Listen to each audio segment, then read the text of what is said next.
इतिहास गवाह है, महानताएं महलों में नहीं अक्सर संघर्ष की मिट्टी में जन्म लेती हैं।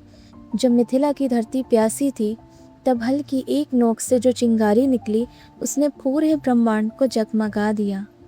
वो अयोनिजा थी, किसी मनुष्य से नहीं बल्कि ब्रह्मांड के संकल्प से जन्मी थी। क्या आप जानते हैं, जिस क्षण राजा जनक ने उन्हें गोद में उठाया, मिथिला की सूखी नसों में जल बनकर जीवन दौड़ने लगा। वो बेटी बनकर नहीं बल्कि प्रकृति का वरदान बनकर आई। हम उन्हें सुकोमल कहते हैं, पर याद रहे वो जानकी ही थी जिन्होंने बचपन में शिव धनुष को एक हाथ से उठा लिया था, जिससे रावण जैसा महाबली हिला तक ना सका। सीता प्रेम में कोमल थी, पर धर्म की रक्षा में साक्षात वज्र। अशोक वाटिका में जब रावण अपनी ताकत का प्रदर्शन कर रहा था, तब माँ सीता ने उसकी आंखों में झांकना भी जरूरी नहीं समझा।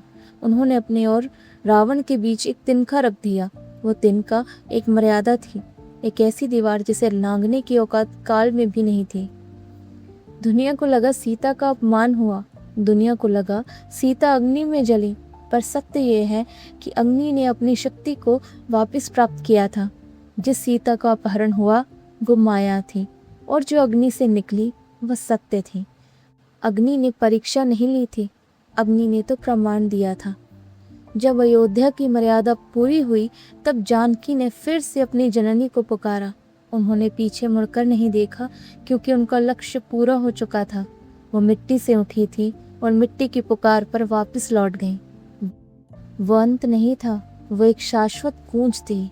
सीता कोई पात्र नहीं है, सीता हर उस स्त्री का साहस है जो मौन रहकर भी ब्रह्मांड को बदलने की शक्ति रखती है। जय सिया राम।